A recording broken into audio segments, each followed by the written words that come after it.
नमस्कार। इमेजिन कीजिए कि आपने सिर्फ एक रूटीन हेल्थ चेकअप करवाया या कोविड के बाद आपका सीटी स्कैन रेगुलरली आप करवा रहे हैं और रिपोर्ट में लिखा आया मीडियस्टाइनल मास डिटेक्टेड।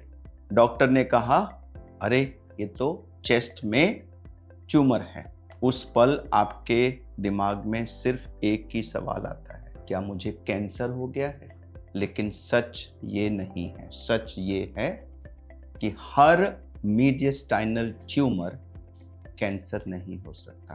कैंसर हो भी सकता है लेकिन हर ट्यूमर कैंसर नहीं होता और हर ट्यूमर का ट्रीटमेंट एक जैसा नहीं होता। मैं हूं professor Arvind Kumar, chairman institute of chest surgery, chest cancer surgery and lung transplant at Medanta hospital Gurugram. और पिछले लगभग 30 वर्षों में मैंने मीडियस्टाइनल ट्यूमर्स का ट्रीटमेंट ओपन सर्जरी द्वारा, वैट सर्जरी द्वारा और रोबोटिक सर्जरी द्वारा, तीनों टेक्निक से सैकड़ों पेशेंट्स में किया है। और आज इस वीडियो में मैं आपको बताऊंगा कि मीडियस्टाइनल ट्यूमर्स क्या होता है, इसका डायग्नोसिस कैसे होता है और कब सर्जरी की जरूरत होती है, और अगर सर्जरी करनी है तो ओपन, वैट्स और रोबोटिक में से किसको कैसे चूज करते हैं। सबसे पहली बात कि ये मीडियस्टाइनम इतना इंपॉर्टेंट क्यों है और ये मीडियस्टाइनम होता क्या है। तो देखिए, हमारे दोनों लंग्स होते हैं साइड के, इनके बीच का जो सेंट्रल एरिया होता है उसको हम मीडियस्टाइनम कहते हैं। यह बॉडी का एक बहुत ही इंपॉर्टेंट एरिया है क्योंकि इसी में सामने की तरफ हार्ट होता है। हार्ट में खून लाने वाली और हार्ट से खून ले जाने वाली सारी मेजर ब्लड वेसल्स होती हैं। फूड पाइप होता है, विंड पाइप होता है। हार्ट के सामने हमारी ब्रेस्ट बोन के पीछे थाइमस ग्लैंड होती है जो हमारी इम्यूनिटी को डेवलप करती है। और इस सारे रीजन में जब कोई भी एबनॉर्मल ग्रोथ होती है तो उसको हम मीडियस्टाइनल ट्यूमर या मीडियस्टाइनल मास कहते हैं। अब इंटरेस्टिंग बात यह है कि कई पेशेंट्स को इस ट्यूमर्स में कोई सिम्टम ही नहीं होता और रूटीन चेस्ट एक्सरे या सीटी स्कैन में इसका पता लगता है। अब मैं आपको एक बहुत कॉमन गलती जो लोग करते हैं उसके बारे में बताता हूं।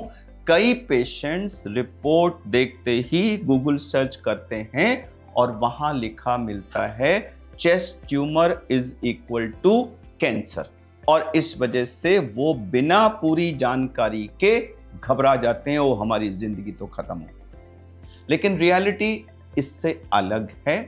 मीडियस्टाइनल ट्यूमर्स कई प्रकार के होते हैं। यह सिंपल सिस्ट यानी कि एक गुब्बारे जैसी, एक झिल्ली जैसी है जिसके अंदर पानी भरा हुआ है, जिसको हम सिस्टिक लीजन्स कहते हैं। वहां से लेकर के सिंपल बिनाइन यानी नॉन कैंसरस ट्यूमर्स, थाइमोमा से लेकर के कैंसर तक पूरा रेंज है। इनमें से कोई भी हो सकता है। इसलिए सिर्फ सीटी की रिपोर्ट को देख करके यह कहना कि ओह मेरी तो अब जिंदगी खत्म हो गई, यह सही नहीं है। तो हम इसमें क्या करते हैं, सीटी स्कैन को डिटेल में एनालाइज किया जाता है। लीजन कहां पर है, कितना बड़ा है, उसमें पानी है, सॉलिड है, वो अगल बगल के एरियाज में गया है, नहीं गया है, बहुत सारे फैक्टर्स को कंसिडर करके उसका एक पॉसिबल डायग्नोसिस किया जाता है। और उसके बाद अगर जरूरत समझी जाए तो उसमें बायोप्सी करके, और बायोप्सी के बहुत सारे रास्ते होते हैं, बाहर से सुई डाल के, सांस की नली में या खाने की नली में सुई डाल के, कई जगह से किया जाता है। इससे बायोप्सी से पता लगता है कि वो ट्यूमर एक्चुअली क्या है।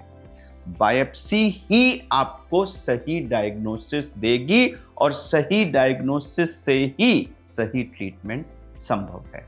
एक सवाल जो पेशेंट्स अक्सर मुझसे पूछते हैं, डॉक्टर साहब क्या सर्जरी जरूरी है? क्या सर्जरी ओपन कराएं या रोबोटिक कराएं? मीडियस्टाइनल ट्यूमर्स में कुछ जैसे कि लिम्फोमा होता है उसमें कोई सर्जरी की जरूरत नहीं होती, उसमें कीमोथेरेपी दी जाती है। कभी कभी टीबी के ग्लैंड्स हो जाएं तो वो भी मीडियस्टाइनल ट्यूमर की तरह प्रेजेंट करते हैं, उसमें कुछ नहीं करना, उसमें टीबी की दवा देनी होती है। कभी कभी कुछ बिनाइन ट्यूमर्स होते हैं जिनको हम सर्जरी करके पूरा निकाल देते हैं, उसमें पेशेंट क्योर हो जाता है। कभी कभी कुछ कैंसरस ट्यूमर्स होते हैं जिसमें उसको छोटा करने के लिए सर्जरी से पहले कीमोथेरेपी दी जाती है, जिसको हम नियो एडजुवेंट कीमोथेरेपी कहते हैं, और ट्यूमर को छोटा करके फिर उसकी सर्जरी की जाती है। एक और सवाल जो अक्सर मुझसे पूछा जाता है कि डॉक्टर साहब ओपन सर्जरी से तो की होल बेटर है, बट की होल में क्या वैट्स बेटर है या रोबोटिक सर्जरी बेटर है?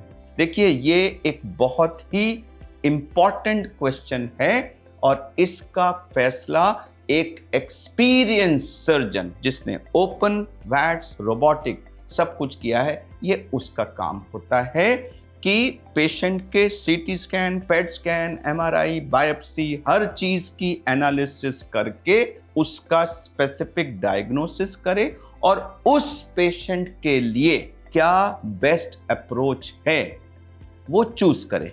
जिसमें ट्यूमर बहुत इधर उधर सब अंगों से चिपका हुआ है, वहां अगर आप वैट्स या रोबोटिक करेंगे तो शायद वो पूरे ट्यूमर को ना निकाल पाए, तो ऐसे पेशेंट्स को हम शुरू से ही ओपन करते हैं। कुछ ट्यूमर्स होते हैं जो वैट से हो सकते हैं, उनको वैट से करते हैं, और कुछ ट्यूमर्स हैं जहां हम सोचते हैं कि रोबोटिक बेस्ट है, वो करते हैं। तो मेथड इंपॉर्टेंट नहीं है, इससे ज्यादा इंपॉर्टेंट दो बातें हैं। एक, ट्यूमर को 100% पूरा निकाला जाना है, एक बात, और दूसरा उसको सेफली निकाला जाना है। देखिए, ये बड़ा ही इंपॉर्टेंट एरिया है। अगर आपने ट्यूमर को निकाल दिया और अगल बगल के किसी अंग को नुकसान पहुंचा दिया तो ब्लीडिंग हो सकती है, 50 कॉम्प्लिकेशंस हो सकते हैं। तो हमें ट्यूमर को पूरा निकालना है और उसको सेफली निकालना है। ये दो चीजें सबसे ऊपर आती हैं। इनके बाद आता है ओपन या वैट्स या रोबोटिक। अगर रोबोटिक से ये दोनों पॉइंट्स हो सकते हैं या वैट से हो सकते हैं तो हमारी चॉइस हमेशा रोबोटिक या वैट्स होती है।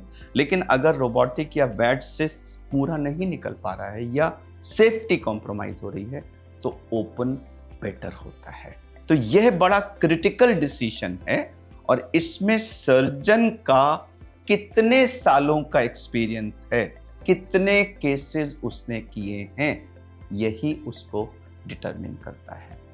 आज मिनिमल इन्वेजिव सर्जरी की वजह से इन पेशेंट्स की रिकवरी बहुत फास्ट हो गई है।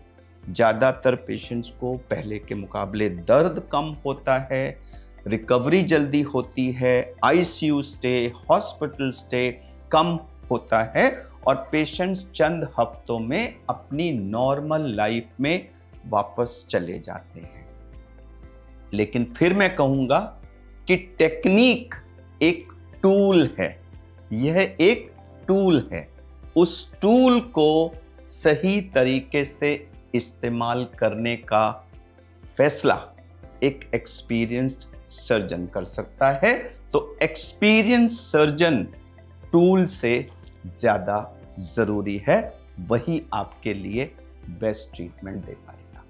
तो अंत में मैं फिर से आपसे कहूंगा कि अगर किसी सीटी स्कैन की रिपोर्ट में आपका मीडियस्टाइनल ट्यूमर लिखा हुआ आया है तो घबराइए मत। हर मीडियस्टाइनल ट्यूमर कैंसर हरगिज नहीं है, हर ट्यूमर का ट्रीटमेंट अलग होता है। सबसे जरूरी चीज है सही डायग्नोसिस, सही प्लानिंग और एक एक्सपीरियंस सर्जिकल टीम जो आपके सारे डिटेल्स के हिसाब से आपके लिए जो बेस्ट है वो ट्रीटमेंट दे सके। मैं हूं प्रोफेसर अरविंद कुमार। अगर आपको ये वीडियो इंफॉर्मेटिव लगा हो तो इसको शेयर करिए, लाइक करिए, सब्सक्राइब करिए। और हाँ, चेस्ट सर्जरी या लंग हेल्थ या रोबोटिक सर्जरी से जुड़ी किसी भी फील्ड में कोई ऑथेंटिक जानकारी चाहिए तो आप कमेंट बॉक्स में लिखिए, हम अवश्य अगले वीडियो में उसको एड्रेस करेंगे। धन्यवाद।